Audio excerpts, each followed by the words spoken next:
It is not very often that husbands battered by their wives open up to family members, let alone to an unknown third party. But the survivors in this story chose to seek help. Put her knees on my groins. In order to protect the identity of the children of the survivors, most of whom are minors, the two men who have suffered domestic violence allegedly inflicted by their partners have spoken on condition of anonymity. Survivor A began living with his now estranged partner in 1999. The union, albeit a tumultuous one, produced 6 children. According to him, all was rosy until he resigned his job and began working independently. Survivor A describes his wife as vicious, who had many times in the past instigated their children against him to the point of violence. They were coming back at me, and the mother just stood smiling. I was looking. So eventually, as I was trying to, they would rescue me to the ground, I would get up, it's my kids now. So I was trying to get up, and I just saw through the side of my eye, I saw the mother come behind me. And as I was struggling to obtain my balance, she just pulled my leg from the back, and I fell over backwards. Survivor B here says by reasons of divine restraint, he never married his partner, whom he also accuses of physical violence. He is convinced that he may have been under a spell cast by her. Even when it came to some situations, someone will insult your mother right now, insult you badly, something nobody would take. And all you have at the back of your mind, you want to sleep with her. Survivor B fingers his estranged partner for taking their 6-year-old daughter to witch doctors many times for yet unknown fetish aims. Taking her to a place where they put live catfish on her head. They killed the live catfish and the blood they put on her head, her hands.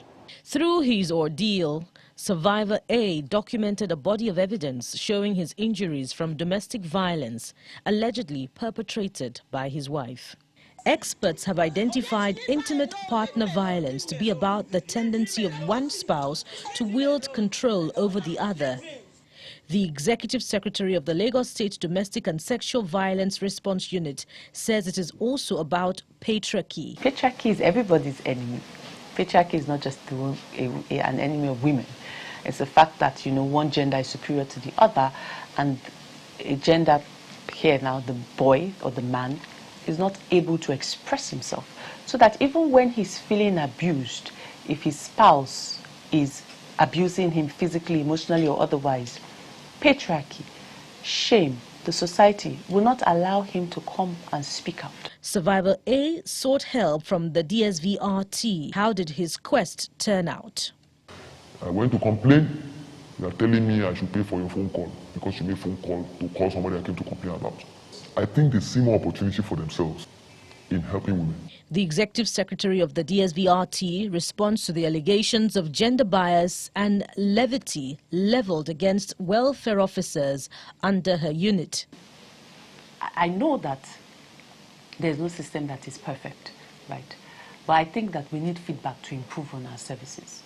I know that social welfare's mandate is the welfare, access, maintenance of the children. When contacted for comments on this report, the Nigerian police authorities in Lagos appealed for time before they could respond. Survivor A's wife refused all entreaties for a formal, on-the-record interview. In his own case, Survivor B was so afraid of the repercussions of involving his ex-lover because, according to him, she would take the fallout on their child, who happens to be in her custody. Many more men may be suffering domestic violence at the hands of abusive women, but will choose silence because of society's expectations, but even more so because of the agonizing and costly justice system.